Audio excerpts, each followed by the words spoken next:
남구갑 국회의원 보궐선거에 4명의 후보가 도전장을 냈습니다. 핵심 공약 비교해봤습니다. 샤인 프로젝트 건설 현장에서 공사비 체불 해소를 요구하는 고공농성이 벌어졌습니다. 원청업체까지 설득에 나서 4시간 만에 종료됐습니다. 작은 크기의 미술 작품을 균일한 가격에 판매하는 이색 장터가 마련됐습니다. 거래 문턱을 낮춰 미술 애호가들의 호응을 얻고 있습니다.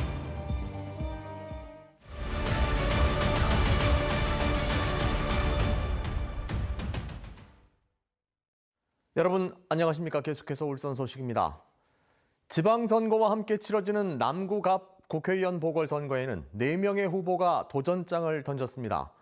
더불어민주당은 정부와의 협력을, 국민의힘은 환승과 배신 정치 심판을 내세우고 있는 가운데 개혁신당이 국민의힘을, 새미래민주당이 민주당을 겨냥하면서 표심 분산이 관건이 될 전망입니다. 이동욱 기자입니다. 더불어민주당 영입인재의 1호인 전태진 후보는 낡은 지역주의가 아닌 정부와의 협력과 예산 지원을 통한 울산 발전을 내세우고 있습니다. 앞으로 4년은 울산의 미래를 결정할 중차대한 시기입니다. 진영과 지역을 떠나서 진정 울산을 위해서 일할 사람, 울산에 필요한 것을 가져올 사람을 뽑아야 합니다. 전 후보는 문수 지하 고속화도로 추진과 옥동 군부대 부지의 첨단 교육 인프라 조성, 청년 예술가와 창업가 지원을 공약했습니다. 국민의힘 김태규 후보는 환승 정치로 남구 주요 사업들이 무산 위기에 놓여 있다며 민주당 김상욱 후보의 책임론을 전면에 내세웠습니다. 우리 울산 남구는 시민의 믿음을 저버린 환승 정치, 배신 정치로 깊은 마음의 상처를 입었습니다. 김 후보는 차질 없는 트램 개통과 2차 전지, 자원 순환 거점 구축, 대학과 함께하는 청년 인재 양성, 국립탄소중립과학관 건설을 공약했습니다. 정부 협력과 환승 심판을 내세운 민주당과 국민의힘 거대 양당은 각각 소수 정당들로부터 공격받고 있습니다.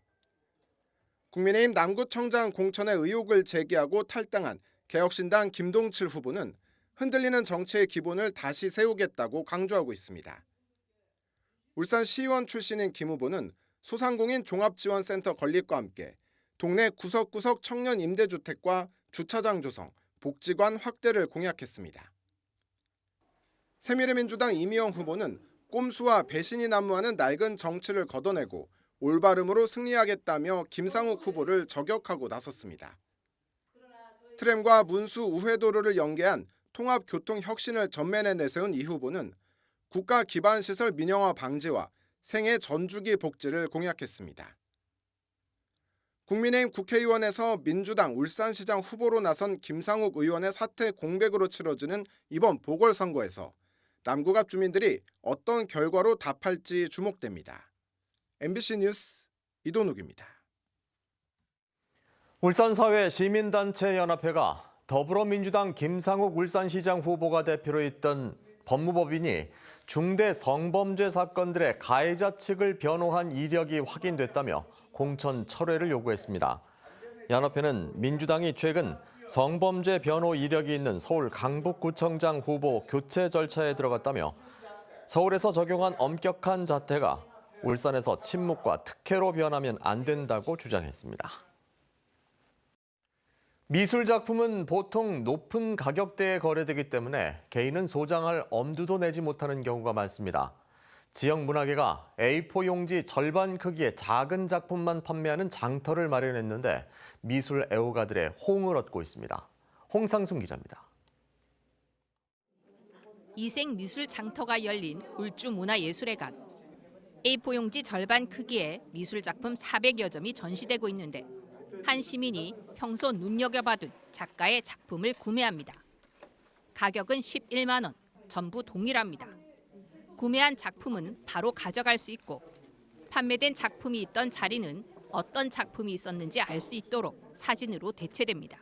작년에 이 미술장터 왔을 때 작가님 작품이 좋아서 봤었는데 눈앞에서 다른 분이 구매를 하고 가셔가지고 구매를 못했었거든요. 그래서 올해는 와가지고 구매를 하게 됐습니다.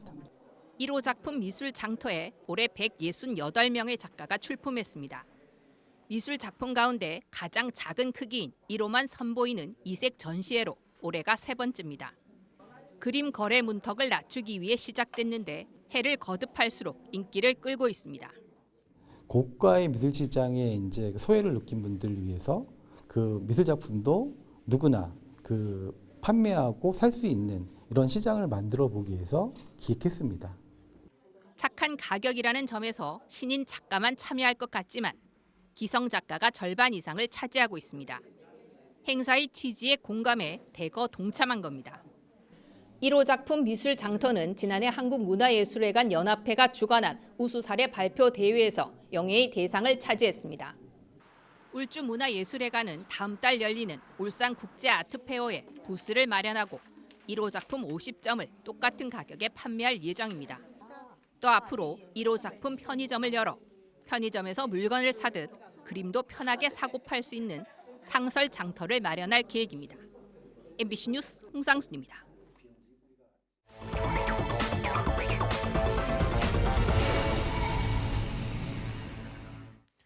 제20회 울산 자동차의 날 기념식이 오늘 시의회 1층 시민홀에서 열렸습니다.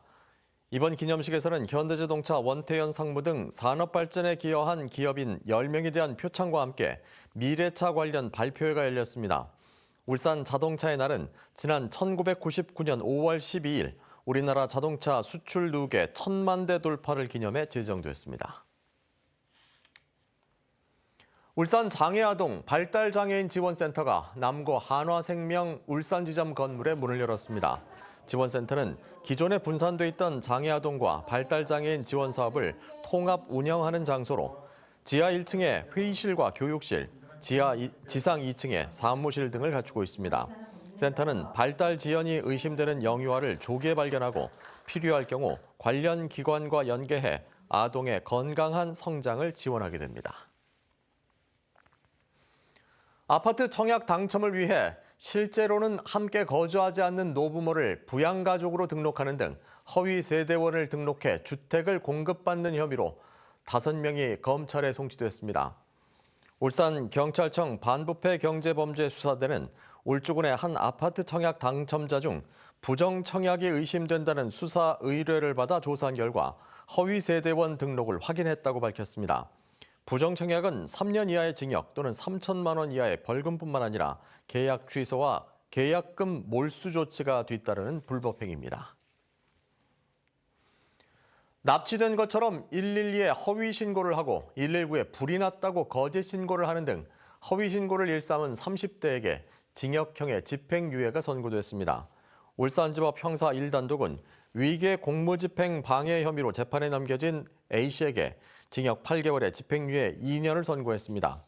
A씨는 지난해 5월부터 발신 전화번호를 알 수 없는 공기계 휴대전화로 112와 119에 납치됐다거나 산불이 났다고 거짓 신고해 경찰과 소방인력을 출동시킨 혐의로 재판에 넘겨졌습니다. 슈퍼사이클에 진입한 조선업계에 올해 임단협을 앞두고 과거와는 다른 양상의 노사 간 긴장감이 고조되고 있습니다. HD현대중공업 노조는 올해 임단협 요구안으로 기본급 14만 9,600원 인상과 상여금 100% 인상, 영업이익 최소 30%에 대한 성과 공유 등을 주요 요구안으로 제시할 것으로 관측됩니다.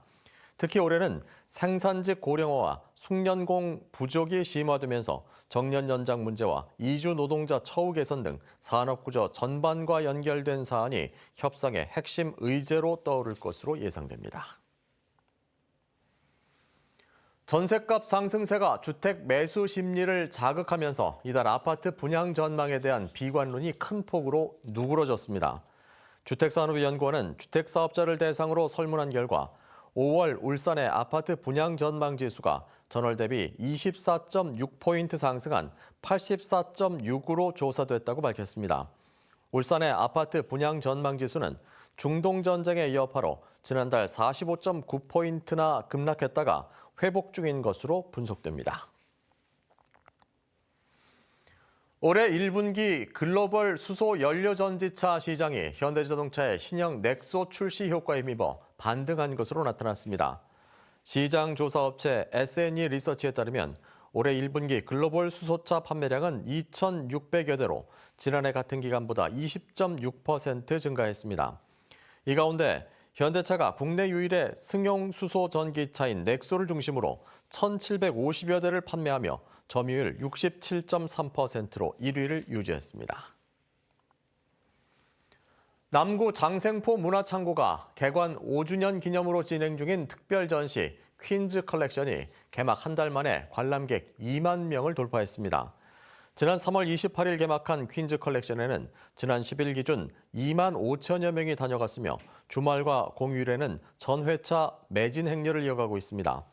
과거 수산물을 보관하던 냉동 창고를 리모델링해 지난 2021년 문을 연 장생포 문화창고는 각종 전시를 위한 문화 공간으로 자리매김했습니다.